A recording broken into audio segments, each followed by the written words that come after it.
What's going on, everybody? Welcome into Chicago Bears Now, a little live Friday special. Usually we go live every Monday and Thursday, but with the NBA trade deadline yesterday, I had some duties for that. So we are here for a little Friday happy hour special. Should be a good time. Appreciate everybody for tuning in here on a Friday. Hope everybody's gearing up for a fantastic weekend, and then, of course, a Super Bowl Sunday. So enjoy that. Shout out your city. Let us know where you guys are tuning in from.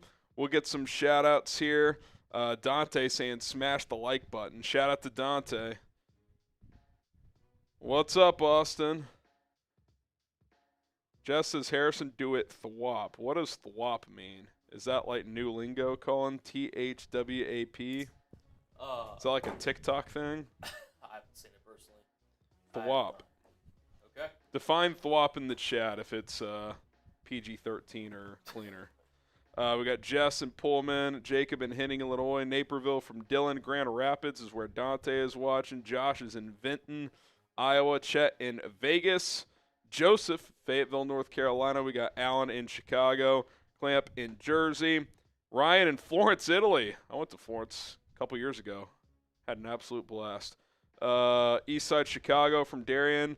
Pingree Grove, Illinois. Prometheus saying, Cullen. What's up, Prometheus? Cornelius Pryor in Southside Chicago. Nick says, Genty to the Bears. Talked about it yesterday. He kind of brought the Bears up on his own this week, so who knows? We'll see. Just Strummin in Tampa. We got Joe in Hawaii. Let's see. Raymond in Green Bay. Brian, Wisconsin Bear. Madison, Wisconsin from Tim. In Indiana from Jason. Got Shy Productions in St. Louis. Plenty to come here on Chicago Bears Now. Thanks for you guys for tuning in, but do want to show some love to a couple of sponsors who are with us all season long, still hanging with us today. That, of course, starts with Game Time. You want to go check out the Bulls, who traded Zach LaVine, but did not do much beyond that at the trade deadline. But if you want to go check out the Bulls or the Blackhawks or go to any event that requires you to purchase an online ticket, Game Time is the place to go. You can get last-minute tickets for the lowest prices guaranteed. Use the feature Game Time Picks to filter out the fluff of thousands of tickets to narrow down your search and find tickets in a timely manner in your price range. Tons of other benefits to purchasing your tickets with Game Time, including our deal, which is if you're a first-time customer, create an account, use code CHATSPORTS. You get $20 off your first purchase only. So download Game Time today. Use that code CHATSPORTS to get the $20 off your first purchase. Terms do apply. We are also sponsored by Prize Picks, and with the big game almost here, Prize Picks is the place to go to play daily fantasy sports. They're giving you a deal right out the gate right now. Patrick Mahomes, half a passing yard. Prize Picks lineups only have to be two players. Two or more players on two or more different teams, that qualifies. So if you do a two-player lineup, you're halfway home. Half a passing yard for Mahomes. Pair that with something else, and you're going to have a chance to win some money. If you're a new customer, use our link to sign up, prizepicks.com/CLNS. Use the code CLNS to get a $50 bonus when you play for just $5. So set a $5 lineup with this free pick, pair it with something else, boom. Even if you don't win, you're still going to get that extra $50 into your account. Check out Prize Picks today, prizepicks.com/CLNS. Use the code CLNS to get started right now. Okay, speaking of the Super Bowl, Chiefs, Eagles, who you got? KC for the Chiefs, PHI for the Eagles. Cullen, do you have an official prediction?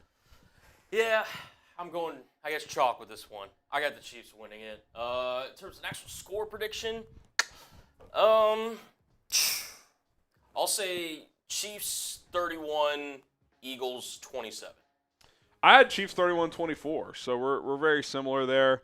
That was my way too early prediction. I think I'm going to stick with it. I'm definitely sticking with the Chiefs. We'll see if I change my score before kickoff, but I do think it's a slight over game. I do like that. And I don't know. Like, I know there's been talk of, well, the Eagles now have Saquon. They didn't have him last time. Well, Jalen Hurts also played the game of his life 2 years ago. Is he going to do that again? Is Saquon going to run wild on a Spags, getting an extra week to prepare defense, best tackling defense in the NFL? He might bust one long one, but I don't think he's going for a $175, averaging 7 yards a carry, which is what he's been doing in the playoffs. I like the Chiefs. I think they hold Saquon in check enough, and I'm just going to lean on the better quarterback and head coach combination here. So I like the Chiefs in a tight one, 31-24. And if it's close late, I definitely like Kansas City. I think if Philly wins, Colin, they may have to win by 2 scores. Okay. Because if it's close, if Mahomes is within striking distance in the fourth, he's probably going to the stat, by the way, is crazy. In fourth quarter game-tying or game-winning drives for Mahomes in his playoff career, he's had 7 of those opportunities. He has scored all 7 times. If you're 50% in those situations, you're like historic. He's 100%. He has never not scored in a fourth quarter in a situation to tie or win the game when trailing. Now, against the Bengals in overtime, they got the ball first, tied, and he failed to score, and then they lost. But trailing to either tie or win the game in the fourth quarter, he is 7 for 7 in his career. So if he gets the ball back within a touchdown in the fourth quarter late, he's going to at least tie the game. That's what history tells us. I mean, it's a formality at that point. And I do think you brought up a lot of great points there. Mainly with Jalen Hurts, I do think the Chiefs are going to try to force the Eagles to win the Chiefs are going to force the Eagles to try to win or beat them with Hurts, I guess is the best way to put it. So, yeah, Jalen had an incredible Super Bowl against the Chiefs. I think it's the best game he's ever played. I know he had the fumble, which was costly, but he was tremendous. I mean, yeah, he definitely could help, hold his head up high after that one. And now I'm just starting to think, like, what's been his best performance since then? I mean, this year, and it's no fault of his own, he's basically been a game manager. It's like, really don't has. turn the ball over, use your legs, timely throws to AJ and Devontae. Like that, and there's nothing wrong. It's worked really well, but I just think to beat the Chiefs, you're going to have to make a few plays from your quarterback, and he answered the bell in that game 2 years ago. He's going to have to do it again, I think, for Philly to win. So I like KC. I think their defense is excellent too. I think these are the best 2 defenses in football, which is pretty interesting. But should be a good one. All right, we got a super chat from Robert Diaz. He says we should only focus on players that fit the RAS metric. Polls only drafts them. I think with Ben Johnson, we're probably going to get Genty. Well, we don't even know any players' RAS scores yet, so even if we're going to go that route, there's no way to determine who those players are at this exact time. But that has been something they value, is like traitsy athletic guys. And a lot of teams do. Like, this isn't just a Bears thing, but NFL scouts nowadays typically value traits over production. Now, the best is when you have both, traits and production. But typically, if you're between 2 guys, you're going to give the edge to the more traitsy guy, which I think in some cases, depending on the team, makes sense. I think in others, I think sometimes teams overthink it. It's like, yeah, I watched this guy play. He's kind of just a good player. I think we overdo it sometimes, but I think you have to balance all that stuff. Yeah. I mean, the draft in it of itself, Jesus. I mean, it's not a perfect science. It really isn't. And obviously with the raw athletic tools, you obviously love that, because when people talk about potential ceilings and guys that have really high potential, they're usually talking about athletic traits, in terms of, like, if you're able to fill out the skill set to match the athletic traits, I mean, they could be something, otherworldly. I mean, that's where you get, guys like Josh Allen, for example. He came in super raw, but he had the athletic tools, and then once you kind of built him up a skill set, now he's, an MVP level quarterback, which that's a whole nother discussion. I think probably what's hurt polls, too, on going super traitsy at times is if you do that, you really have to believe in your player development. And I think it's we talked about it earlier with the Waldron thing. I think it's pretty fair to say that, I'm not going to say all of it, but a lot of the Bears coaching under Eberflus is pretty poor, like, compared to other teams. So if they feel better about the teaching and the coaching of Ben Johnson and his staff, then yeah. But, it's also okay to just be like, hey, that guy's not the best athlete ever, but, like, he's going to know how to play if you use him this way. Like, you can do that as well. Like, a good player of that is, he's not a star or anything, but Jack Sanborn was an undrafted free agent. Like, not that athletic, but he's just kind of solid. Like, he knows what to do. So you gotta find those balances, and you don't want to lean too far one way or the other. when it comes to your philosophies, I would say. Okay, will the Bears sign Trey Smith? Type Y for yes or type N for no. Making sure I don't miss a notification here. Yep. Y for yes, N for no. Jaron says, is Don Burr still in hiding? Haven't seen him. Haven't seen old Donnie. Don't know why. I mean, he's normally always in the shit. The Lions lose early, and he just meltdown. Who's more in hiding, Don Burr or Nico Harrison? I don't know. Good debate. Did Don Burr hire security? Maybe. Alan says yes. Dark Knight says no. I think if he hits the market, there's a good chance. The question is, will he hit the market? Do you think he hits the market? Like, gut feeling. Do the Chiefs let him test free agency?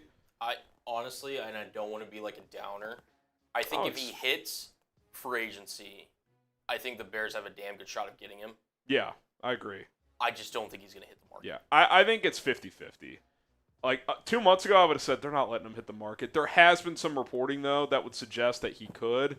I do think if they bring him back, that means they could shop Joe Thuney. So could you trade like I wouldn't want to trade a second or third for Thuney, and you don't have a fourth. So, the Bears would maybe get squeezed out of a potential trade for him. But I do think the Chiefs would have to make some decisions. But they're going to restructure Mahomes because his cap hit next year is like $63 million. They're going to lower that and push money down the road. Which is the beauty of signing a 10-year contract for a quarterback. A lot of flexibility. Yeah, I think it's 50-50. We'll see. Yeah, I'm interested though. I mean, because if he does hit free agency, if he hits free agency, he's not going back to the Chiefs. I don't think. I think that's basically them saying, "Hey, go get your bag." Because I could see a scenario where they come to him like a week before free agency and be like, "Hey, like we'll bring you back for $19-20 million a year, but we can't go further." And then he either takes a slight discount to stay, or he's like, "Yeah, my reps think I can get 23 a year. I'm gonna go." So I could see that scenario playing out as well. Cornelius, Lamar Jackson was snubbed. MVP stats don't lie. Here's my take on the MVP. I think him winning last year hurt him this year because last year was a weak MVP year. If you told me they just flipped the years and they gave it to Allen last year and Lamar this year, I know Allen had a lot of turnovers last year, but he almost had 50 touchdowns. I think that probably would make more sense. But for Josh to have not had an MVP up to this point, like he's had just as good of a career as Lamar, and he's been better in the playoffs throughout his career. So I don't have an issue with it. It is kind of funny though, Colin, that statistically, and I would say eye test wise too, this was easily Lamar's best year of his career in the regular season, and he didn't win it, and he's won it twice before. So, yeah, I mean, it's kind of odd because he definitely had better numbers, but also Josh was kind of carrying not a great offense. Like, James Cook's good, but Derrick Henry's better, and Baltimore has more receivers and tight ends, so I didn't have an issue with it. I would have been cool either way. Yeah, and I think, media members, they love a good story. And with Lamar, like, you could have made an argument. I'm not sure where Derrick Henry actually finished in the MVP voting. But I felt like he was certainly top 10, arguably worthy, and arguably top 5. So it's tough. Lamar definitely did have the better year. Obviously, you can't consider the playoffs and everything. But Josh, I'm okay with him winning it because I do think he was, like, worthy to be in the discussion. I do think if I had the choice, like, looking back at everything, like I flip-flopped throughout the entire year, like I probably would have given it to Lamar, but I'm okay with Josh getting it because Josh is, like you said, like he's a worthy MVP winner.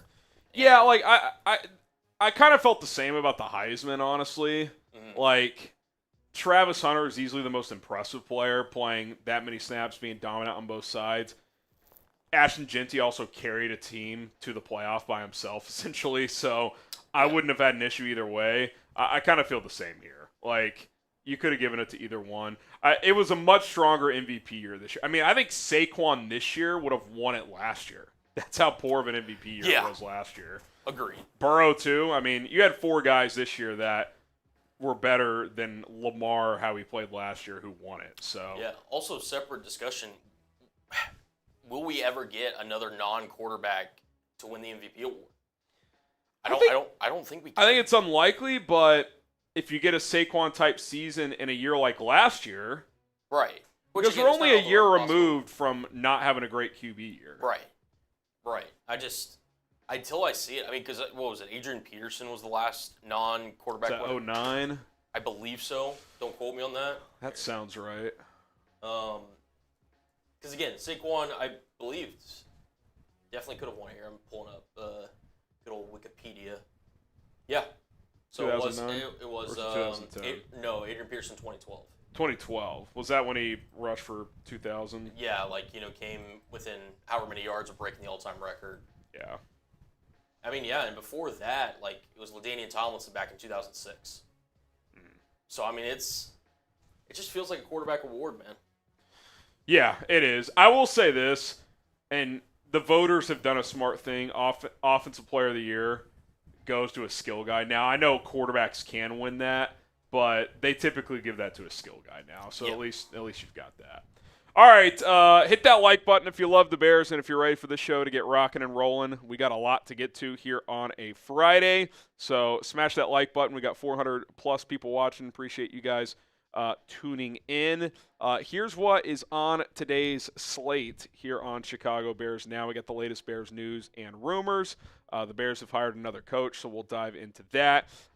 We will take your questions, so load them up, hashtag Bears or Super Chat if you have any trade questions, free agency, Super Bowl, whatever it is, fire away in the comments section. Draft, obviously, as well. Speaking of the draft, Mock Draft 5.0. It's been a couple weeks, so time to fire up the old draft simulator. And then what could Chicago learn from the two teams in the Super Bowl? I kind of take a look at those two teams' journeys and how they've become two of the staple franchises in the NFL in the last close to decades. So going to dive into that as well. Plenty to come. Happy Friday. Bears Now, straight ahead.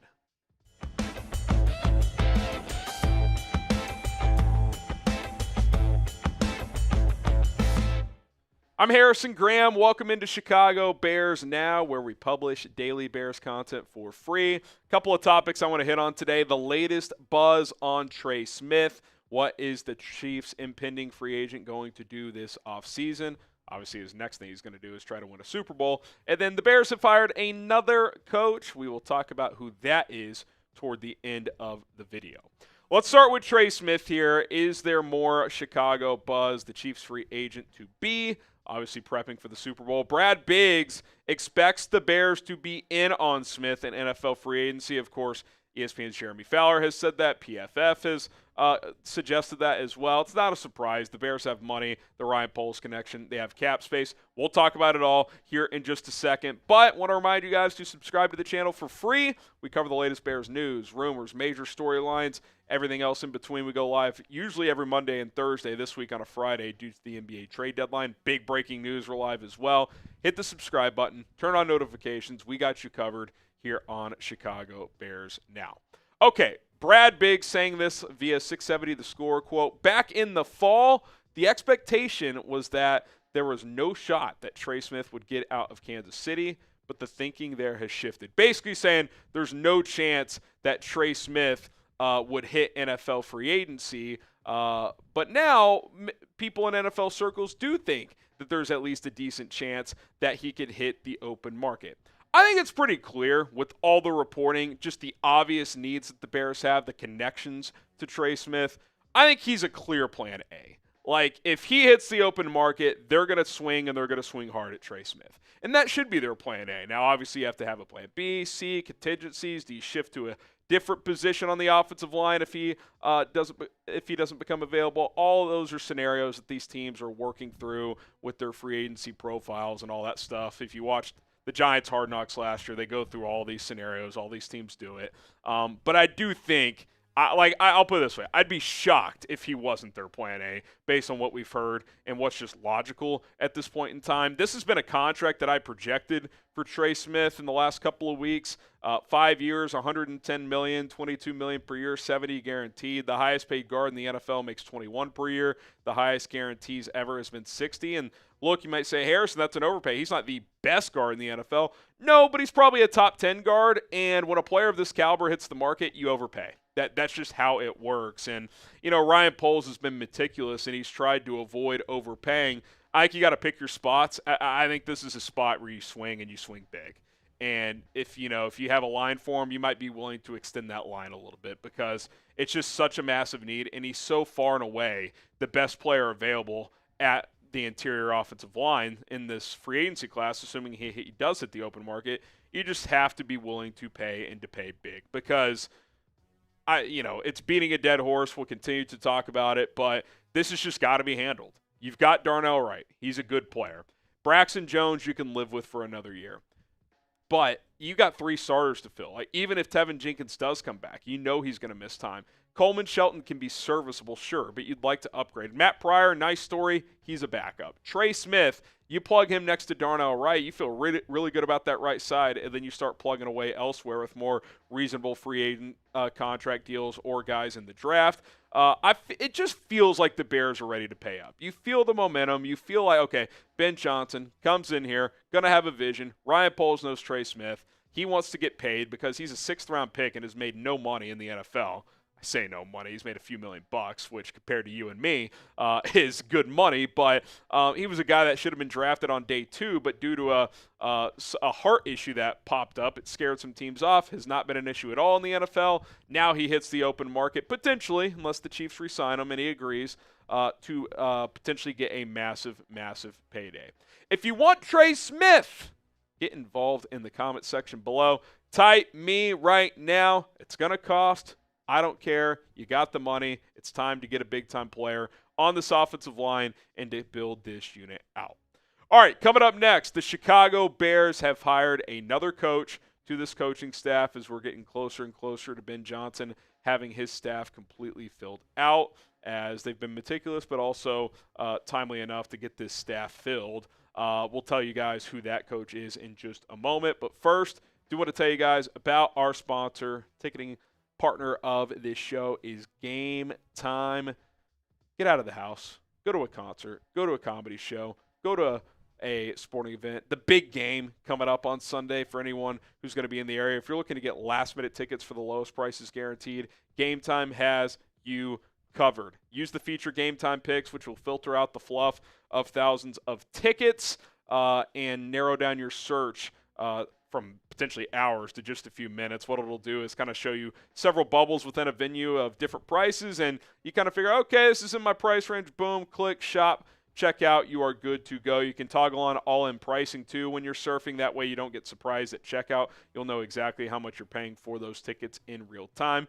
Views from the seats, events cancellation protection, all that stuff is available with Game Time. And just the timeliness is really nice. I've bought tickets just minutes before an event before, hours the day of, and have gotten my tickets in plenty of time to enter that event with no issues whatsoever.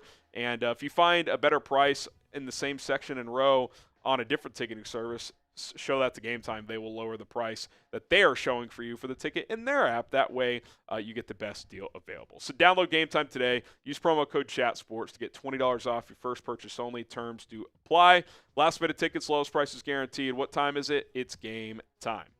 Okay, the Chicago Bears have hired another coach. It is Cannon Matthews, who was kind of had a few different positions in Dallas the last few years. He's being hired as a defensive assistant and nickelbacks coach for this Bears defensive staff. You look at his recent stops. He's been a defensive quality control guy with the Titans, became a Browns assistant DBs coach. Then he went to Washington, quality control guy again. Started in that role in Dallas, but then kind of bounced around the secondary, did some work with the nickels, and then became their safeties coach this past year as Al Harris moved up the ranks, who he directly worked under.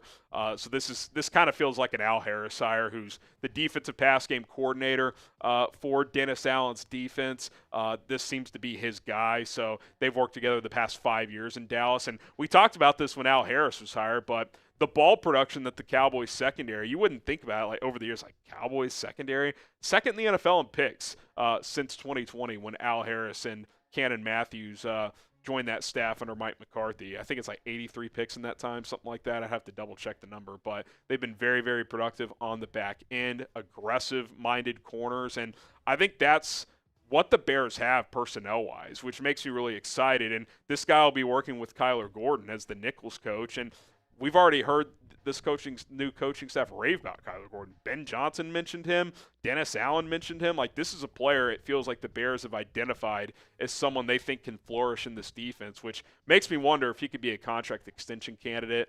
We kind of mentioned that on a video a couple weeks ago, but he should be good. And I think also Jalen Johnson, ideally would be in a press man situation. I think they're going to do that a lot. And so would Tyreek Stevenson. Tyreek wants to get in your face, jam you at the line of scrimmage, and be physical. So I think this coaching staff and this scheme is going to help him get back to what he wants to do. And really, I think mentally, number one, but also just in general, like, can he bounce back? Can he hit that reset button? Because his arrow was pointing way up at the end of his rookie year, and even after week 1, he had that pick 6 off of Will Levis to put that game away. So I still believe in the talent of Tyreek Stevenson. I think the mentals this offseason is going to be critical for this team and for this staff, and for Tyreek to put in the work to flush last year and forget about the Hail Mary and all that stuff and just move on, because he's got all the talent in the world. He's big, he's physical, he's long, and he has good ball skills. Like, can he get back on track to potentially becoming a lockdown corner in this league? Because I thought that's where he was heading after his rookie year. So I think this aggressive-minded approach that this defense seems like they're going to want to do with their secondary will fit with what he is as a player. So that does get me pretty excited as well. Name a player that will break out next season. Maybe Tyreek will have a true full-season breakout, because he had that second-half surge as a rookie, had moments in year 2, but certainly did not make the strides overall that we were hoping for in 2024. Hopefully better things for him and others in 2025. Name a breakout player on this football team. All right, that's going to do it for this edition of Chicago Bears Now. Appreciate everybody for tuning in. If you want more news, rumors, draft, reads, coverage, and a whole lot more surrounding this football team, hit that subscribe button and bear down. All right, Owen Spencer. Yeah, I'm not sure here. I'm going to try to fix that. Okay, Hannah's in the chat. She was calling me. Yeah, she said she won the Super Bowl 2 years in a row. Oh, she won it again? Let me call her back. You want to read this for us? Yeah. You just pull it up in the chat. Yeah. If you click on the yellow bubble. Yeah, Yeah, I see. I was just talking. You won the Super Bowl? I won the Super Bowl 2 years in a row. All right. So I'll tell my audience what this means real quick. So my wife's a teacher at a middle school, and they do the Super Bowl every year where teachers bring in different soups. And she won the contest for a second year in a row. Do you want to explain to the people what this soup is? I mean, you have it. It's Italian sausage and cheese and tomatoes. Hold it up like closer. It's like Italian sausage, cheese, tomatoes. What's like the broth, you would say? Like chicken broth, heavy cream. Okay. Cheese. I'll put it this way. I hate soup, and it's really good. So congrats. Did you dominate the voting? Yeah, okay, I actually tied for first this year. Oh, you tied. Ooh. Still Okay. Controversy. first place. Hey, This is we'll first. take it.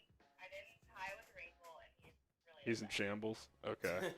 All right. I'll call you later and get caught up. All right, love you. All right. Love you. Bye. Shout out to Hannah. The Super Bowl Winner. is ours. All right, 3 things from Owen Spencer. Okay. Bring back 30-year-old A-Rob. That slot He guy is- familiar with system. He and was with the sheet. Lions last year under Ben Johnson, but he didn't play at all. He's a practice squad guy. Number 2, draft Deion Walker in 2-3. I'm second or third round. Bigger, more athletic Dexter. And number 3, Brashad Smith is an electric wide receiver / running back home run. Thoughts? He's a fun player out of SMU. I don't know if he and Swift like mesh that well. I feel like there's a lot of overlap in their game. He was a 3-year receiver at Miami and then transferred to SMU and was just awesome as a running back. So we'll see what ends up happening with him. But Allen Robinson, I mean, I don't think he'd even want to come back to Chicago, but he's also just kind of done. Deion Walker, stay tuned. We're doing a mock draft. Maybe we take him. And Brashard Smith, he is fun. He's an electric playmaker, so he could be a guy 3rd, 4th round that the Bears look into. I think that would depend on how they view DeAndre Swift. All right, hashtag Bears or Super Chat to get your questions answered on the show. Hashtag Bears or Super Chat. We will get them all answered in just a moment. So fire away. Keep firing them in. Colin's telling me we need a few more questions. Just a couple more. Nothing too crazy. Oh, man. Fire away. Hashtag Bears or Super Chat. Bum, ba-da-dum. Barstool used my quote tweet of the Waldron thing earlier in an article. Nice. I kind of feel bad. It's not even it's not my note. I just was like, this is insane. This is insane. Tweet somehow has 20,000 likes. Hashtag Bears or Super Chat. Let's see. Get more questions in. Yeah. Draft, free agency, trades. Come on. Fire away. Fire away. Augustine in the chat. Allen Robinson is cooked. Yeah, I just don't see Allen Robinson contributing to it. I mean, let's put it this way, guys. He hasn't been good since he was in Chicago. Yeah. Like, since he left, he has not been good. Yeah. His last year in Chicago, he wasn't very good. He went to the Rams with Matt Stafford, wasn't very good. Went to the Steelers, was okay, but not that good. And then was on a practice. Did he go to the Giants briefly? Yes, he did. Did I remember nothing I made there. the thumbnail for that video. Oh, did you? I did. And then he ended up in Detroit. Myles, there's a few questions in there. Yeah. You good over there? Yeah, we're good. I'm grabbing the new Super Super Chat Chat link? link. Okay. So we will get that in there. I was gonna say something about. Oh yeah, I when he was with the Rams, Allen Robinson. That was like during fantasy that year. I was just. I thought he was going to cook. Oh, Stafford. I was too. I drafted him every league I was in. Again, no one cares about your fantasy league, but I thought he was going to cook with Stafford. yeah, shoots me all the way. I had such a bad year that year. Trubisky used to force feed the F out of him, dude. Yes, he did. He would just stare him down and throw it to him every time. Yeah. Had such a bad year that year. I took up Prize Picks. I haven't looked back since. All right, Benjamin, we'll throw that in the mailbag. Yeah, we got you, Benjamin. We got you, Benjamin. All right, hashtag Bears Super Chat, fire away. Mailbag time, and then we got my latest mock draft coming up, plus what can the Bears learn from the Chiefs and Eagles. It's all straight ahead here on the show called Chicago Bears Now.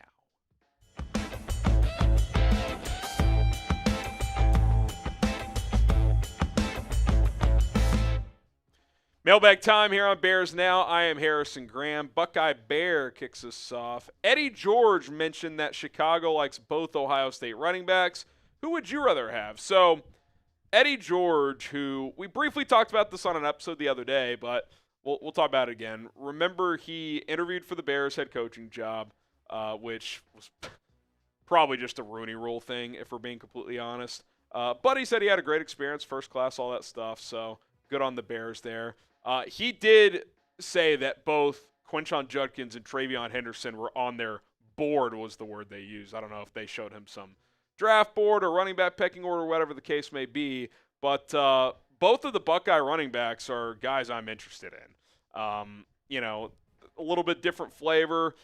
Judkins at Ole Miss hit a few more home runs than he did at Ohio State. They used him in more short yardage spots at times this year. So his yards per carry was a little bit down, but he still was very good.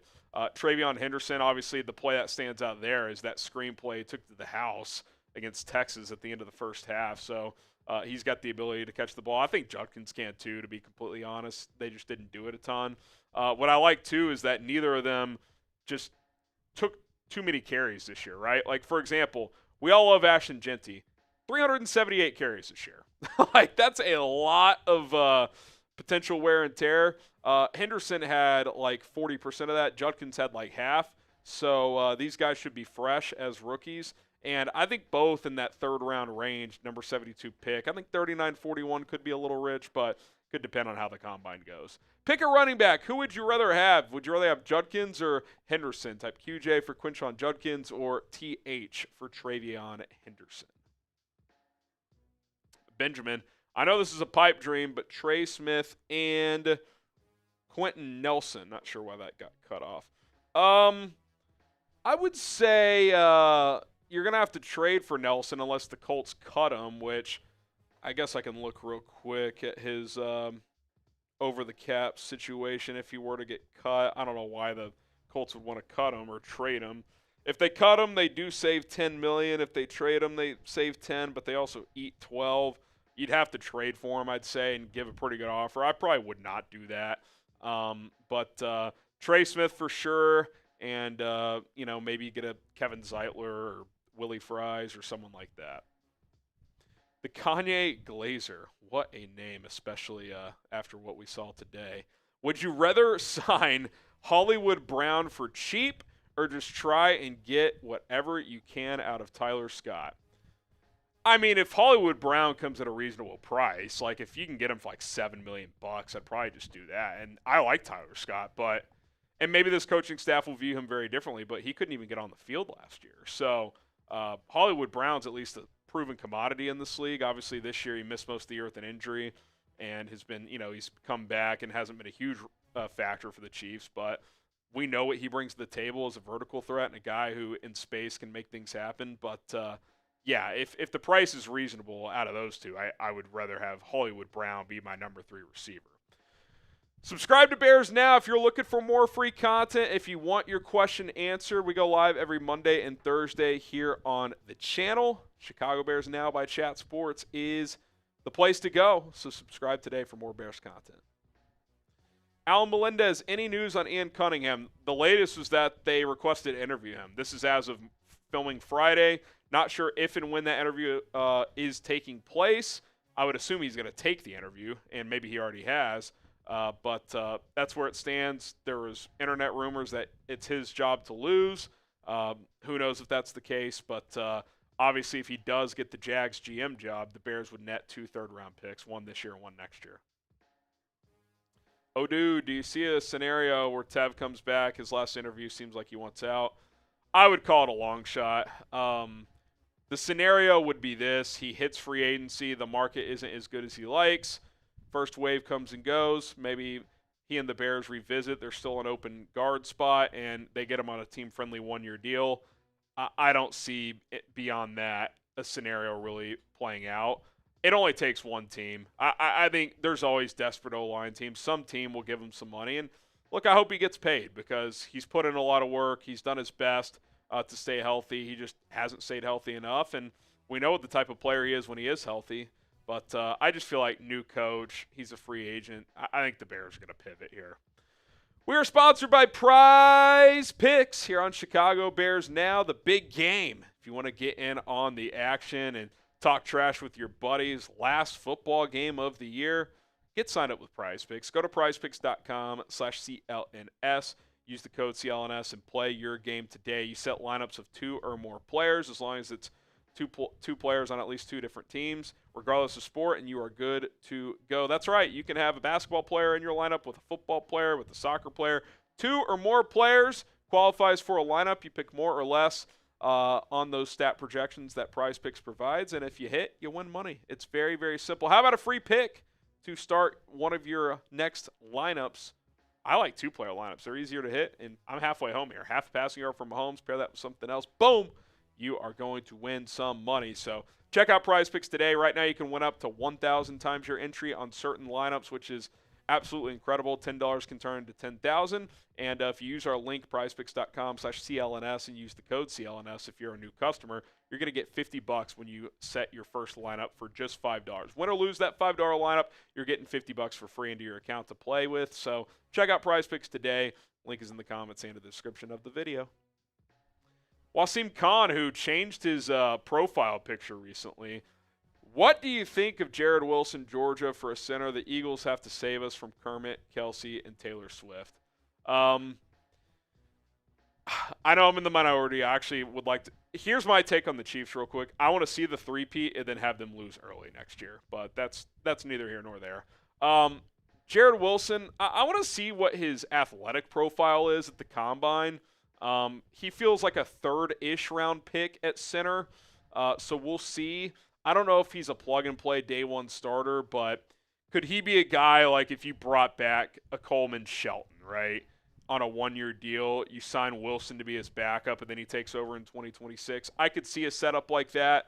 I don't know if he's like I don't think this is a Zach Frazier situation where he plugs in and he's a top half of the league center right away. Dennis, the biggest X factor this offseason is, does Poles and Ben view Braxton as the starting left tackle? If he is, gives us flexibility. If not, another big hole to fill. Yeah, that's a good question. I'm sure those conversations have been had, and I think along with that is how do they feel about his injury status? Because he had some injuries last year. I think it was an ankle injury he ended the year on IR with, so I think he had a surgery, so we'll see what his timeline is. He should be back by training camp, but don't know the exacts there. But yeah, I mean, I would hope that they at least feel like, okay, worst case scenario, if we trot Braxton back out there, we're okay there, because I do think he's shown enough where, like, if you have to wait another offseason for left tackle, you can. And look, maybe they view Karan Amagaji as hey, go challenge Braxton this year. Braxton's a starter, but if this guy pushes him and takes the job, so be it. And then if neither of those guys can firmly be that guy in 25, maybe you upgrade in 26. But I'll say this, if Braxton is the guy and plays well this year, it's a luxury because you have 2 tackles on rookie contracts. So I would attack the interior first, but it really just depends how they feel about Braxton Jones. Who's going to win the Super Bowl? Is it going to be the Chiefs for a 3rd straight year, or are the Eagles going to get their revenge? Type KC for the Chiefs, PHI for the Eagles. Let us know what you guys think. Lucas, does Ronnie Stanley become a plan if Trey Smith isn't available? This is a good question, and I do think there's a scenario where it could. You might say, really? One's a tackle, one's a guard. Well, I think the Bears could look at this and say, all right, we know 100% Darnell Wright's going to be a starter at right tackle. The other 4 spots are up for grabs. We're comfortable with Braxton Jones, but if we don't get Trey Smith and we're willing to pay big dollars to Ronnie Stanley, maybe you sign Ronnie Stanley and then a different guard or center, and then in the draft you fill another guard spot. Or maybe they feel like Braxton Jones could kick inside for a year. So I definitely think that could be the case. Alaric Jackson with the Rams is another name to monitor. He's been their left tackle the last couple of years. I could see them letting him walk. So I do think that is on the board, Lucas. Would I bet on the Bears signing Stanley? No. But it wouldn't rule it out. Here's where the scenario becomes realistic. If Trey Smith gets re-signed before free agency, because then you can pivot your plans, and then maybe they say, you know what, we're going to take a swing at Ronnie Stanley. DC Viper, Cullen pointed out a few players to watch in the draft. So what players do you think aren't getting enough praise that the Bears should look into? Well, shout out to Cullen. Cullen's draft crushes every live show. This is live right now, so if you're watching currently on Friday, unless he didn't do his job today, and he's telling me, oh, no, I'm ready to go. He should have at least another one here, so stay tuned for that. But we'll do some kind of draft sleepers segment later on. I don't want to sell a pipe dream here on that front, but there's always guys that are just diamonds in the rough that could play some roles on this football team. All right, appreciate all the questions here on Chicago Bears Now. Be sure to give me a follow on Twitter, on Instagram, at HGramNFL. Go ahead and give me a follow. If you have more questions, hit me up over there. It is at HGramNFL. Cornelius, what is your philosophy, Harrison, on drafting for needs versus BPA? I think we should go best player. I would say it's BPA to an extent. If the best player on the board when the Bears are picking is a quarterback, which this year won't be the case, but in a certain, if next year, if Caleb's clearly the guy, you wouldn't take the quarterback, obviously. But, I'll give you another example. What if Will Johnson is the highest player on the Bears board when they pick at 10? Do you pick him, or do you pick, the second player on your board? I wouldn't bitch if they got Will Johnson if they felt that strongly about him. Maybe you trade Tyreek Stevenson in that scenario. But I do think that you have to always combine those. But I am a believer, if you scout these guys for months and months and months and you set a board and the top guy available is at a position that even if it's not your biggest need, could still help you out, I'm never going to argue against it. But I will say, you do have to build this offensive line. So Yeah. I think it really just does depend on how free agency goes, Colin. Like, if they've only signed one starter in free agency, like, say Will Johnson and Will Campbell are available and Johnson's one spot higher on your board, well, in that case, you probably have to draft Will Campbell because you've got multiple starters up front that you need to fill. So, yeah, I mean, obviously take it one step at a time is the best kind of message here. And, no, yeah, I completely agree. I mean, obviously, like, for the Bears specifically, if they go, offensive line heavy, maybe in free agency, then that could open up some other spots that they could attack in the draft, whether that be, running back, safety, what have you. And, maybe they don't address the offensive line, they hit it in the draft. So, I mean, it's a bunch of different things that they could look at. Obviously, interior defensive line's an option for depth. An edge rusher opposite, of Montez Sweat. I mean, we just kind of have to wait and see, but it is, kind of nice to kind of just have these in the back of your mind if you're a Bears fan. Because, again, like, if you're sitting there, they've got a lot of cap space, so they're going to spend money. Like, there's just no off-season scenario in my head, at least, Harry, that they don't come out of this signing multiple starters throughout the free agency process. So, yeah, I just think it's kind of a weird wait and see. I mean, obviously, like, Harry's about to do another mock draft here in a couple minutes or so. He's going to talk about some, more targets that he thinks the Bears could go after. I mean, it's... Yeah, I mean, ideally you exit free agency with 2 more starters up front.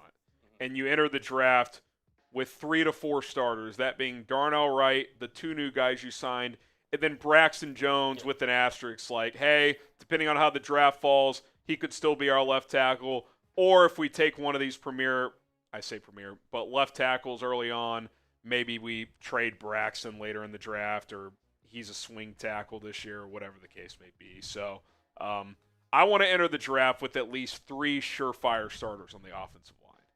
Like that would be ideal. So, Louis,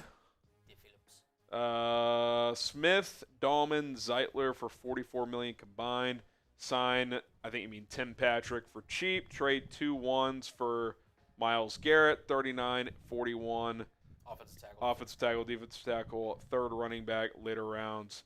Wide receiver. Another wide receiver and more depth. 3rd round is running back, later rounds, another receiver and more depth of the line. Yeah, I mean, that would be like a fringe dream scenario, right? I'd rather not give up 2 1s for Garrett, but if it's just 2 1s and you're able to do all this other stuff. I will say this, if they cost $44 million combined and then you trade for Garrett, I mean, you can keep his cap hit lower this year, but that would take up a lot of your cap space, obviously, to get all 3 of those guys and trade for Myles Garrett, but it's doable if they structure the contracts properly, so we'll see how that would happen. Yeah, I will say this. I don't know if they're going to sign an entire interior in free agency. Like, I feel like 2 out of 3 is more likely, but maybe I'm wrong. Especially if, like, Zeitler's super cheap. Like, if he just follows Ben Johnson for, like, $6 million, then it's like, oh, okay. Like, he's a good guard, and, yeah, he's older, but he plugs a hole for a season, so could definitely see that being the case. 100%. All right, let's get to my mock draft. Actually, a little pre-mock draft. It's time for Cullen's weekly draft crush. Tell us about Andrew Makuba, the defensive back out of Tejas. Yeah. Listen, I mean, this is a kind of an interesting, subject around Bears fans, obviously, with Jaquan Brisker's health being a major question mark. I mean, this guy is a safety. He's very versatile. He might be one of the most versatile players in the draft. He's played both safety positions, even a little bit of cornerback as well. And you talk about Dennis Allen and how he likes to get creative, especially in the back end. This guy could be kind of his, weapon X, if you will. Like, he can really play multiple positions. I think he's exceptional in terms of coverage, whether it's man or zone. And he's going to have blazing speed and athleticism. He's kind of an athletic freak. Admittedly, a couple of downsides. He is kind of small for the position, 190 pounds. He may not even weigh that much when we get to the combine. So that is a concern. And his tackling and run defense could obviously get better, and especially not letting defenders kind of just run him over and get extra yards through contact. But I think it's just a pure weapon. With the questions around Jaquan Brisker, the ability to kind of shuffle other positions around, Makuba could be somebody that, depending on how well he does at the combine, potentially a round 2 target, or one of your round 2 picks. Again, depending on how you change free agency. But, yeah, Makuba, he is my draft crush for this live show. I think the versatility is an intriguing part of his game here that you mentioned, because the more I've listened to different podcasts and learned about what Dennis Allen likes, a big thing for his defense is safeties that can play both spots. Yep. So if he can check that box, like if you draft him, and even if Brisker and Kevin Byard are your starters, well, if he can plug in and play both spots, Byard being a little bit older, could be become injury prone at some point. We know Brisker has durability issues. Well, the ability to plug in and play either spot would be valuable. So, yeah, it's pretty interesting. You said second, third round probably for him? Day 2. Just to also kind of, feed into this. So he's taken in his career on 943 career reps at deep safety, 357 snaps in the box, and 697 reps in the slot. So, yeah, they've moved him around a lot. He's just a weapon. And again, like he's got. You see the ball skills: 5 picks, 6 breakups. Yeah, he's got natural instincts and everything. I think he's, again, depending on how you feel with Brisker, how you feel, do with the rest of the free agency and everything. This could be a prime Bears, especially in a Dennis Allen defense. Like this guy has a lot of potential. I like it. Shout out Cullen for Cullen's draft crush. Someone in the chat says he looks old. He does. Hey, he's mature. Yeah, he's ready to knock some skulls in the NFL. Nothing wrong with that. Yeah, he's definitely got hands. Yeah, definitely. Yeah, listen, I think he could be interesting. Now, he may rise up draft boards due to his combine, because I think he's going to test pretty well. And, Curious to see where Barron goes, too. He feels like a fringe round 1, round 2 guy, the other DB out of Texas. He's played both safety and corner, so that'll be interesting. Yes, Sam Luctera, any updates on Josh Dobbs? I'll tell you what, Sam, I hope the Bears sign Josh Dobbs this offseason, because you might throw a party. It would be an electric factory. So yeah, I'm hoping that for you, Luctera. If Josh Dobbs were to sign with the Bears, how many jerseys would you get? Yeah, he'd get a jersey on the spot. I mean, he would 100% get a jersey. We'd probably do a Josh Dobbs raffle here, and he would just have 1 million raffle tickets. He really would. He really would. Shout out Luctera. Poppy Chulo sits. Draft 2 running backs to get our own Thunder and Lightning. I mean, not impossible, but you still have Swift and Roschon under contract, 2 guys that I view as rosterable players. I think drafting 1 is more than enough. You also have Ian Wheeler, who I think is an intriguing player. Could he be someone who plays a role next year? Maybe.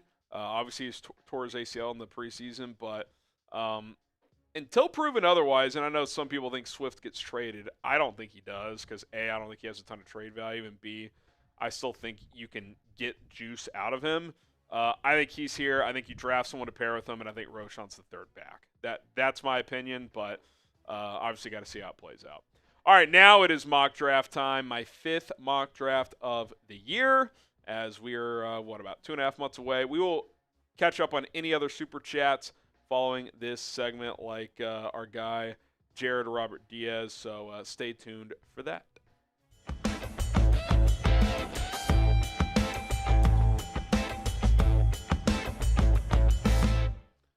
Time for another mock draft here on Chicago Bears Now. My name is Harrison Graham. It is mock draft 5.0. We did 25 last year. I don't think we're going to get to that many this year, but we'll get to double digits. It is in Green Bay, FGB in the chat. That's where the draft is this year. Who would draft in Green Bay? What are we doing, NFL? Okay, we're going to do something a little bit different today. We are trading right out of the rip. We are going to feed off the news cycle. Myles Garrett requesting a trade. This mock draft features the Bears trading for Myles Garrett, just to capitalize on that and just kind of work that in here. And just to mix it up. Why not? Let's have fun. Myles Garrett to the Bears, a 4th-round pick this year. Bears don't have a 4th, 102 overall. Browns get the 10th pick, the 41st pick, and a 2nd-round pick next year, and Austin Booker to give Cleveland a young pass rusher to work with as well. I just want to ask you guys off the rip, would you do this trade? Would you do this trade right now if it was on the table? How about this? You can answer it this way. If I told you that the Bears filled 2 offensive line starter spots in free agency, would you pull the trigger on this trade? Type Y for yes, type in for no. It's okay if you wouldn't. We're just having fun with it here on Chicago Bears Now. Curious as to what you guys would do. Obviously, Myles Garrett is a special player. You could make a strong argument he's the best pass rusher in the NFL. 60 sacks in the last 4 seasons. Defensive Player of the Year. Still very much in his prime at 29 years old. Won't be 30 until December. Obviously, you're going to have to pay him as well, but I think he's got at least 3 elite years left and probably 2 or 3 good years left on top of that. I think he'll still be good into his mid-30s. And obviously, if you were to acquire Myles Garrett, you kind of feel really good about your defensive line moving forward. Now, in this trade proposal, you lose Austin Booker, but you still have DeMarcus Walker. You could still draft a guy on day 3 or sign a cheap vet, like bring back Jacob Martin or Darrell Taylor or someone like that. Dominic Robinson, maybe you keep him around. He's still under contract. So you pair Garrett with Sweat, you're feeling pretty damn good about yourself. And then Billings, Dexter in the interior, add a third defensive tackle, and all of a sudden your defensive line goes from a below-average unit to one of the better ones in the league, potentially. Now, like I said a minute ago, I would need to see free agency first. Like, I actually think it would be unwise if the Bears pulled the trigger on this trade before free agency. But again, if you were to acquire 2 starting offensive linemen in free agency, then I become more comfortable trading a couple premium picks between this year and next year in the NFL draft, at least to consider doing that for Myles Garrett. So that's kind of my take on it. Just wanted to sprinkle it in. I get not everybody wants to do this. I'm not even dying to do it. I'm just, we're having fun capitalizing it being on in the news cycle. Okay, well, I want to get some of those picks back, so I'm going to trade back from 41 with the Texans. I'll pick up 57 and 89, so move down 16 spots, pick up a third in the process. So now I have a good amount of picks here in this range moving forward. So round 2, pick number 57, that is Ariante Ursery, the left tackle out of Minnesota. That is who I select here with this round 2 selection after trading down. This guy's pretty interesting to me. Now, his foot speed is average, I would say, so that's probably the biggest weakness here, but he definitely has a stronger anchor than a guy like Braxton Jones. He's physical, 3-year starter, has graded out very well playing in the Big Ten against really, really good pass rushers, obviously. And I like what I saw at the Senior Bowl, and I like the measurables that I saw. He checks all the boxes. He's almost 6'6", 339, so he's big, but he's not like too hefty. 9.5-inch hands almost, 34-inch arms, so that clears the 33-inch benchmark that teams are typically looking for. Experience, Premier Conference, measurables, tape. Yeah, I think round 2, it's pretty good value for this kid. I'm curious to see what testing he does in Indianapolis and how he does test out in some of those drills. Marcus Mbao, the offensive lineman out of Purdue, we get him here. What pick is this, Cullen? 72 overall, round 3, pick number 72. Intriguing player. I actually think he'll go higher than this, but he was still sitting there. Probably a second, third round type of guy. Really powerful hands. It probably needs some technique work, but I like the versatility. He's played both guard and tackle for Purdue over the last few years. Did give up 3 sacks this year, so not great, but not awful either. 1-year starter at right guard, 2-year starter at right tackle for the Boilermakers. So like I said, he's moved around a little bit, has been versatile, plays with good power. I think he probably kicks inside in the NFL. I think the way he plays is better suited to play guard. And if you draft Ursery, who's probably more of just a tackle, you kick this guy inside. I think he could probably start as a rookie as a guard if you were able to get him. So again, you fill another starting offensive line spot despite trading some premier picks for Myles Garrett. Hit that subscribe button here on Chicago Bears Now. We are trying to get to 117,000 subscribers. If you love the Bears, if you love this team, and if you want more content for free, let's get to our next milestone. We're just over 500 away.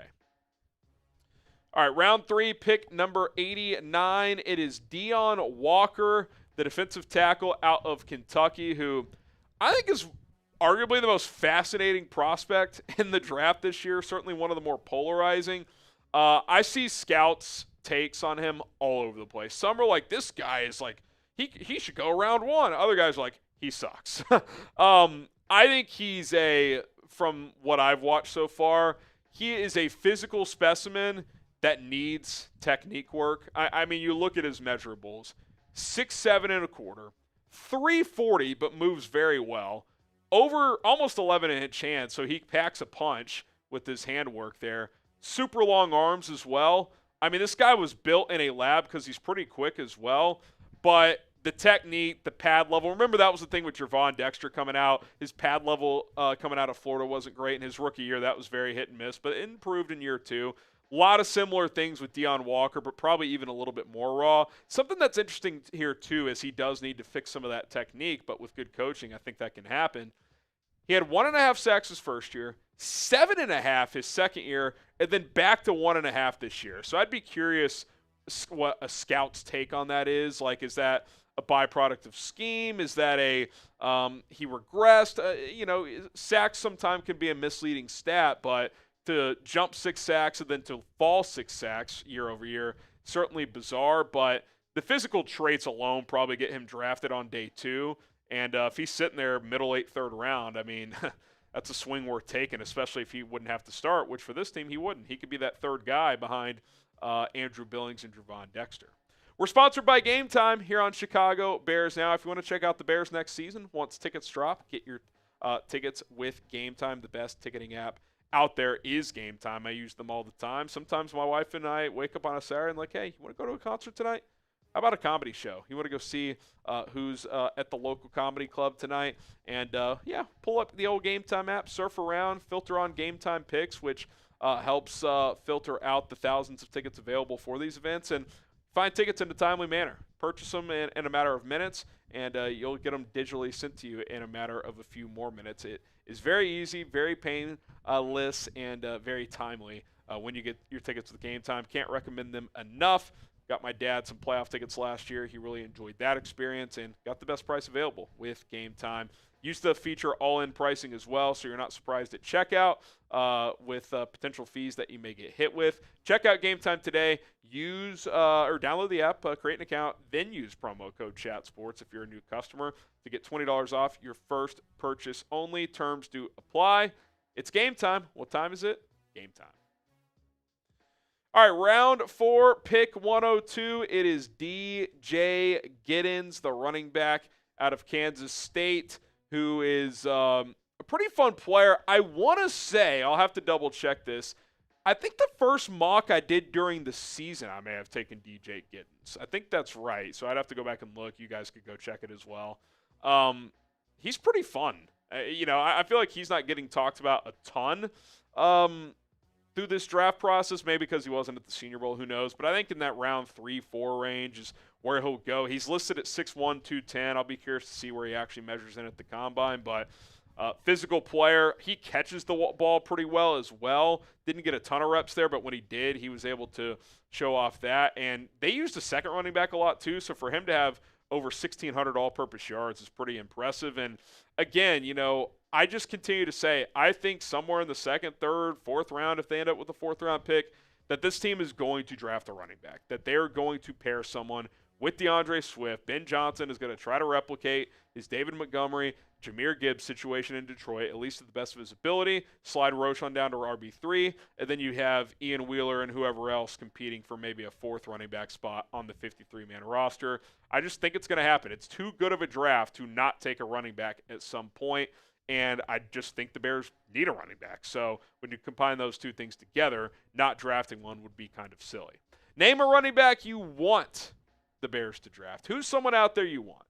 Obviously, people like Ashton Genty, plenty of guys on day 2. In this case, we get DJ Giddens early in the 4th round. So let us know who you want, and we will see who they end up with, because I do think they'll draft somebody. All right, next up, round 5, pick number 148. It is Seth McLaughlin, the center out of Ohio State. He got hurt late in the year and missed the season, but 3-year starter for Ohio State at center. I think he was a team captain. Don't quote me on that, but I'd have to double check. But certainly a leader for that team. And, just kind of a culture guy that fit in there. Ryan Day raved about him all the time. And, he's going to have a limited athletic profile. I don't expect him to test super well, but I think he's a guy where if you sign someone in free agency, or if you bring back Coleman Shelton or whatever the case may be, you bring this guy in, he can be a backup, developmental guy that has a chance to start down the road. Worst case, high IQ backup guy at that center position. Ricky White, round 6, pick number 197 out of UNLV. Had a good week at the East-West Shrine Bowl in Dallas, Texas. Played a lot of slot at UNLV, and I think that's the position the Bears could look to identify at receiver this offseason, assuming Keenan Allen doesn't come back, which it's not a done deal yet, but I would bet against him coming back at this point in time. White brings some juice, pretty good speed. I think he'll test well. Back-to-back 1,000-yard seasons. He played a lot of slot, but he can also play all 3 spots. He's about 6 foot, 190 pounds, so big enough to put on the outside if you need him to. But I think you put him in, and he could, I think, really, even as a day 3 pick, could compete for snaps as a rookie. And then Hunter Wohler, round 7, pick 235 to wrap up this mock draft out of Wisconsin. 2 years ago, he had an excellent season. He was one of PFF's highest graded safeties. This year, he kind of fell back to earth a little bit, but good tackler. Could be a guy that competes on special teams and fights for a roster spot for maybe like a number 4 safety role as a rookie. All right, there you have it. My mock draft 5.0. Certainly a polarizing one, putting the Myles Garrett trade in there, but wanted to have fun with it, include it. You know, you don't want every mock draft to be the same. So A, B, C, D, or F. Let us know how we did. If you hate it, it's all good. We'll fire up another one soon, and maybe you'll like that one. All right, that's going to do it for this mock draft episode here on Chicago Bears Now. Plenty more draft coverage to come and other Bears videos as well. So hit that subscribe button, turn on notifications, and we'll see you soon.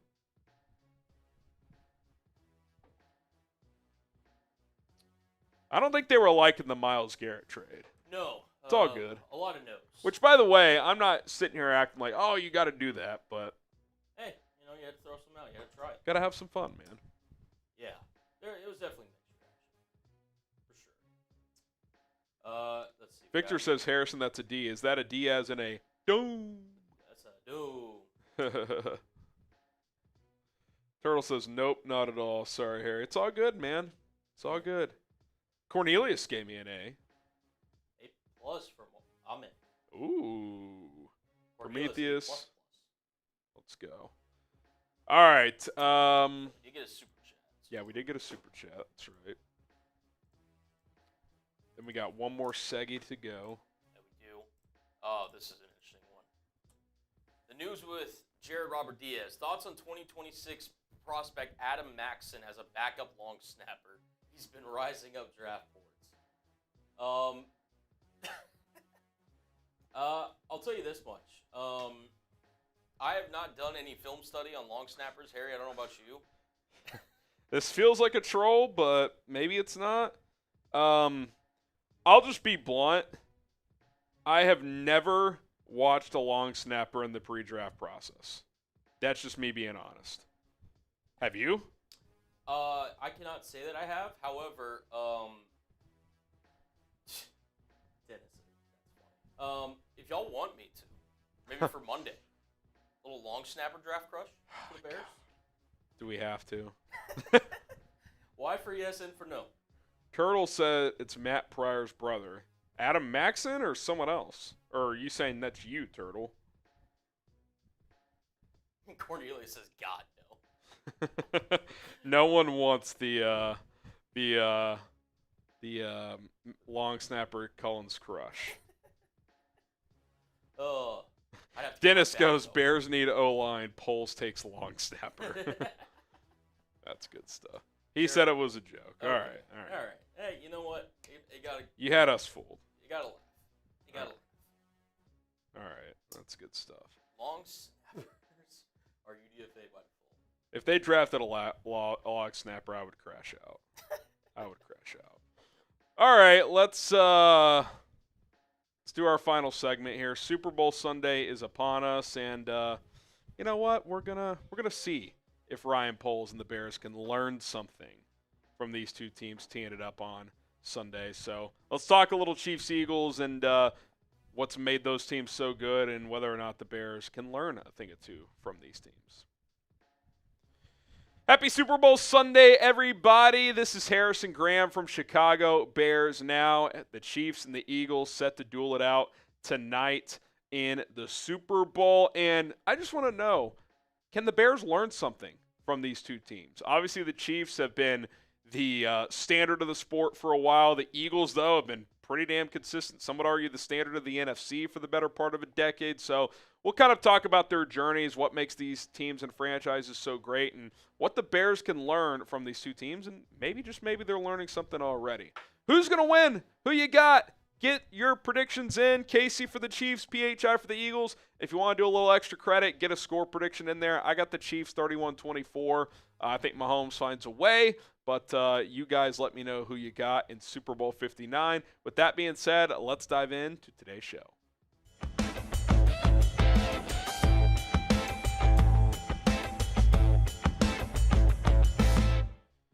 All right, here we go. What can the Chicago Bears learn from the two teams in the Super Bowl? Like we said, obviously the Chiefs are the standard, but the Eagles, they've been pretty good too. I mean, last year it felt like this thing was falling apart, and a year later they're back in the Super Bowl. So they find a way to be very, very good most years. And let's kind of take a look at each of these teams. You look at the Chiefs over the last 7 years. I mean, I don't think the Bears are going to have a run like this because it's pretty unprecedented, as they've made 7 AFC title games. They've gone to 5 Super Bowls, including this year. They've won 3 of them, have a chance to make that 4. And they've won the division the last 7 years, and I think 10 or 11 straight, even before Mahomes. So it's been a pretty remarkable run for that crew. Obviously, when you have Patrick Mahomes, it's a big factor. I mean, if Caleb Williams, not just from a player, but just from a winning standpoint, became 75% of him, I mean, you've got something pretty special here. As Mahomes just simply refuses to lose. But it's bigger than the quarterback. The consistency of this organization is what every team wants. And it starts really with ownership, the Clark Hunt and his family. But Brett Veach at GM, rock solid, stud. Him and Andy Reid go back. They are constantly on the same page. Steve Spagnuolo is defensive coordinator, which I do think you start to see a parallel with the Bears. Spags, former head coach, probably not going to be one again. That's why they've been able to hang on to him so long. Dennis Allen, probably not going to be a head coach again, so could he be the Bears version of Spagnuolo? We hope so. But that crew, along with Mahomes and obviously Kelsey, Chris Jones, a few other cornerstone pieces, they've been together since 2019. Spags came on board in 2019 after that first year where they lost to the Patriots in the AFC Championship game. When you have the same head coach, GM, quarterback, defensive coordinator, and offensive play caller who's the head coach stay together for that long, like, it's no secret why they've had a lot of success, because they're very good at what they do and they haven't gone anywhere. The Eagles, it's been a little bit different. Their last 8 years, starting with that Super Bowl they won with Nick Foles, which that's one way of it's different. They found a way to win a Super Bowl with Nick Foles, but they've been pretty good too. 3 NFC title games, 3 NFC title wins, 3 Super Bowl appearances. They won that Super Bowl against Tom Brady and the Patriots. They lost the heartbreaker to the Chiefs 2 years ago. They've won the division 4 times out of the last 8 years, so hasn't been as dominant, but they've certainly been one of, if not the best team in the NFC for the better part of a decade. Certainly been more turnover, right? Doug Peterson won a Super Bowl. A couple years later, he was fired. Nick Sirianni takes the job. He's, I think, through 4 seasons, the most winningest head coach in NFL history, which is weird to think about because I still have questions about Nick Sirianni, but you can't question the record. The record's the record. But one thing that has not changed, and the one constant they have, which Chiefs have this too, but the Eagles have had it even longer, even back to when Andy Reid was there, Jeffrey Lurie, their owner, and their GM, Howie Roseman, are on the same wavelength all the time. Lurie is a smart guy that's willing to spend, and he trusts Howie completely. He hands him the keys to run the football operation the way he wants to, and I respect Howie's willingness to constantly, A, be aggressive and take swings, but also to pivot. I think a criticism of the Bears at times has been they've kept guys too long. Like Matt Eberflus, for example, should have pivoted last offseason. Now, maybe it's worked out because you got Ben Johnson. That's a guy we all wanted. But at times they've held on to people too long. They probably should not have brought back Ryan Pace and Matt Nagy that last year in 2020. I think sometimes you just got to recognize, like, hey, this isn't working, man. We're just going to pivot. I mean, how often does a guy win a Super Bowl, then within 2 or 3 years he's out? That's what we saw with Doug Peterson. Everybody was like, that feels a little crazy. Carson Wentz, MVP finalist, a couple years later, he's out. We're going with Jalen Hurts. Well, he's gone to 2 Super Bowls since then. Howie's aggressive. He doesn't really care what the noise and what the opinions are. And, I've even been critical at times that, you know what? The results have been pretty good. Results have been pretty darn good for Philadelphia. So we'll kind of tie this back into the Bears here in just a moment. But first, I do want to ask you guys to hit that subscribe button. It is free. We appreciate it. It helps us grow, get more Bears fans in here, and we're able to pump out even more content. So I'll say this. January was our most viewed month ever. You guys really spread the word on the content. Appreciate you guys tuning in. The more we have months like that, the more we can do even more content. So we appreciate you guys very, very much. Okay.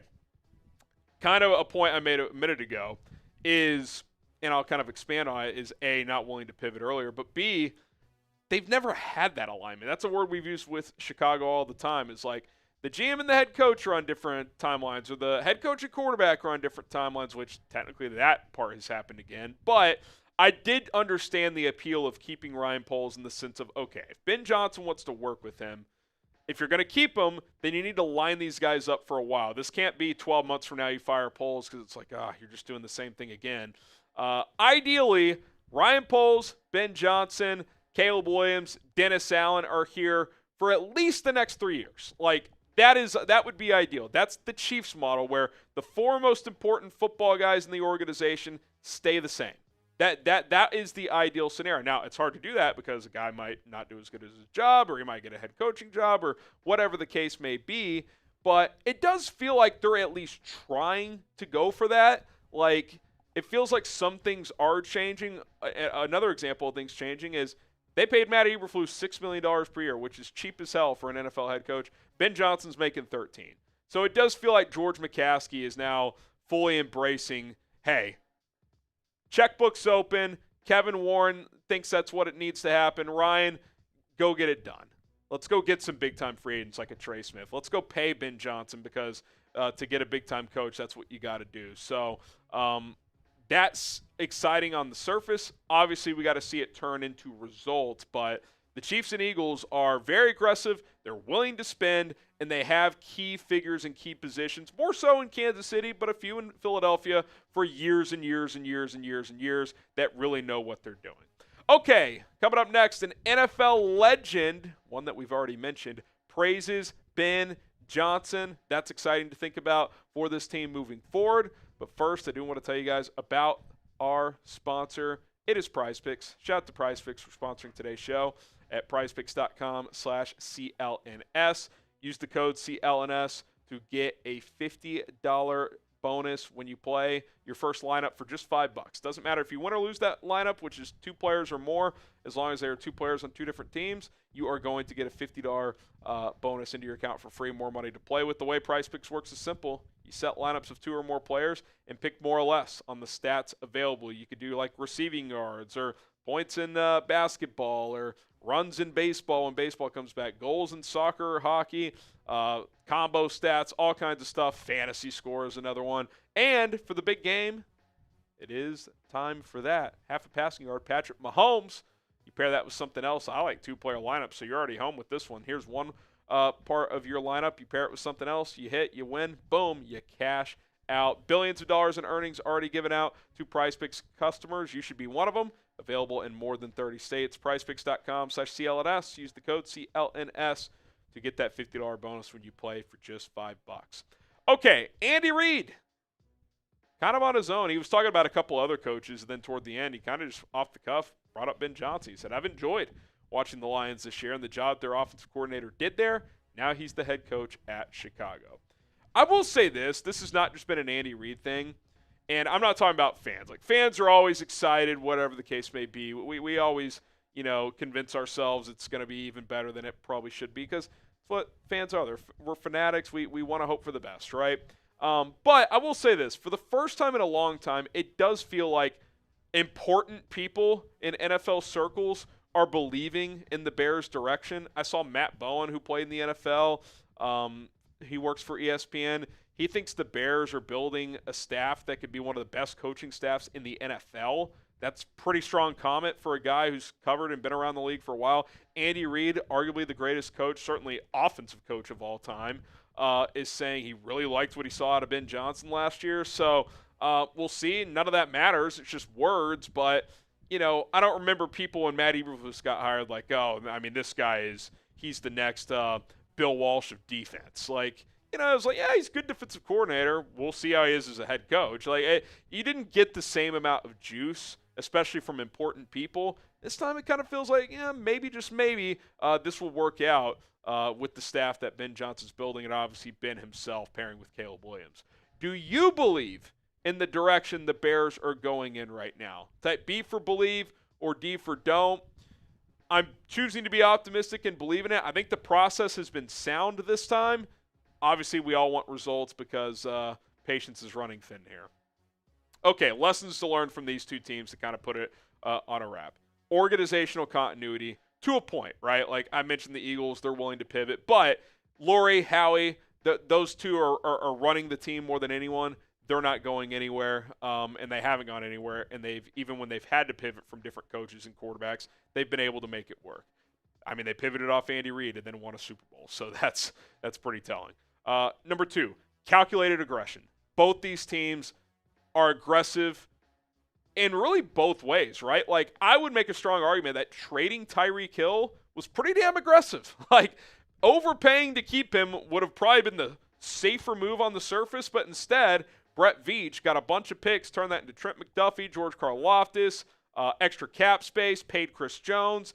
That ended up being a really good move. We know how aggressive Howie is. He's always taking swings, but typically calculated ones. Like, he's not reckless. Both those teams balance that really, really well. Number 3, and especially we've seen it with the Eagles, like we said, the willingness to pivot, the recognition when, hey, this isn't working anymore. We saw it with Jacksonville with Doug. Like, it's not surprising looking back on it that Philly pivoted from Doug because it kind of seems like eventually he just kind of peaks, outwears his welcome. And so Howie was like, hey, thanks for the Super Bowl. We're going to move on. He did that with Carson Wentz. We love you, but you can't stay healthy. I know you were an MVP finalist 2 years ago. We're going with Jalen Hurts. The Chiefs have done that on a small, like they did it with Tyreek Hill, right? They pivoted from being this high-flying, explosive offense to methodical, good decisions from Mahomes to dominant defensive style of team, right? Like, they've pivoted their play style. Andy's pivoted how he likes to play. Like, in his heyday, he just wants to throw the ball a bunch and put up a bunch of points, and now it's like, hey, if we have to grind teams out, we'll grind teams out. And then lastly, and this is just, I think, for any team, the head coach-quarterback pairing is just vital. All the good teams, I mean, the Eagles, in a sense, almost feel like an exception, but say what you want about Jalen Hurts. He is a strong leader, and he works for how that team plays. And say what you want about Nick Sirianni, but for Philadelphia, he kind of works. He's kind of this weird, loudmouth guy, but Philly kind of likes that. And it seems like him and Hurts have at least come back to a mutual understanding of what they need to do to win. And their workaround around that, too, is like, okay, we're just going to have the best O-line in football and the best running back in football. So that's kind of a way to counter if you don't have a dominant head coach-quarterback combo. But, like, all the good teams in the league are excellent at both of those spots. So it's no surprise if you're the Bears. It's no surprise why you hired Ben Johnson. You're hoping he is the guy for Caleb Williams. Okay, that's going to do it for Chicago Bears now. Enjoy the game tonight as the Chiefs take on the Eagles in Super Bowl 59. Drop those score predictions in the comments, and we'll see you guys soon. All right, KC for the Chiefs, PHI for the Eagles. Final predictions, and then we are getting out of here. We are. Alpha Realm Sports. So what running back do we want? Well, I mean, Harry had his mock today at DJ Giddens. Obviously, Ashton Genty's been flown out there. I'll say this. It might honestly be a better conversation than any running backs you don't like in this draft. Because, I mean, there's so many that could honestly contribute. Yeah. Yeah, it's a good point. It's hard to find ones I don't like, honestly. Yeah. Like, I do like a lot of them. I'll have to look at them more. Yeah. But it's a good group, man. There's not a Saquon, but feels like there's a lot of guys that could start or at least contribute. Yeah. I will say this. And I'd love to be proven wrong. I am not as high on Scadaboo as the internet is. Is he just going to be running over dudes in the NFL? Like, I think he'll be able to break tackles. Like, I think, like, his base case scenario is David Montgomery, who's had a really good career, sheds a lot of tackles. But I think Montgomery's a little more shifty than him, don't you? Mm-hmm. I thought, like, one of our other host here at Chat Sports, Joey Peterson, editor in Comp Forum, Doug Martin, Muscle Hamster. Yeah. Like I think he's going to be good, but, like, some people are like, after Genty, he's the next guy. And I'm like, no. No, if you have him number 2, I think he's high. Listen, I'm not the biggest fan. Like, for me personally, I think Caleb Johnson might be a little too high, the running back out of Iowa. Yeah. I still think he could be a productive player. I don't love him as much as, like, a Hampton or Genty. Yeah. Yeah, I mean, look, it's, there's going to be certain running backs that obviously don't pan out. Like, not every running back can come in and just take over whatever backfield they land in. But I know it's a good thing, Prometheus, but is he going to be running over NFL linebackers? That's my question, because he's not running around them. No. He's not, he's a little shifty, but he's not a burner. You're not going to be running toss plays to him. Yeah. He seems like a guy, like a prospect that's classic overachieving running back in college that doesn't have the athletic upside to really succeed in the NFL. And it's not even it's white running back who's unathletic. Like, I just watch him run. It's like he's slow. He just is. Maybe he'll test better than I think he will, but I don't think you can run much outside zone with him. Like, I look at him and I'm like, he kind of just feels like Roschon Johnson. Like, Roschon in the NFL has had issues breaking big runs because he's not that elusive and he can't get the edge. Like, I don't know if Scadaboo's going to be able to do that. Now, I will say, like, there have been running backs. Doesn't mean he can't have a role. Right.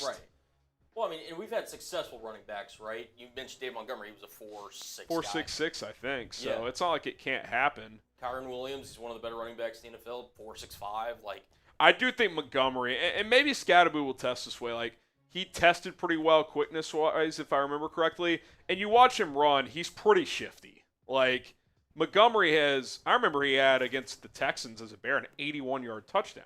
Mm-hmm. I don't think Scadaboo's got that in him.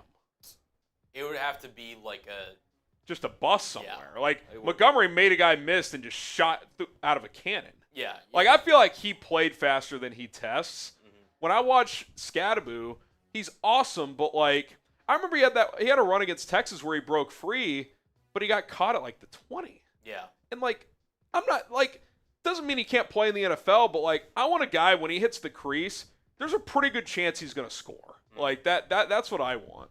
100%. Like, having that home run threat, but also a running back that can wear people down, too, as well. I like Ollie Gordon, too, Sam. Yeah. Like, if you told me Scadaboo in the second or Gordon in the fourth, like, to me, it's Gordon. Like, it wouldn't shock me at all if Gordon was a better player. Scadaboo I wouldn't even think about before round 3. Yeah, agreed.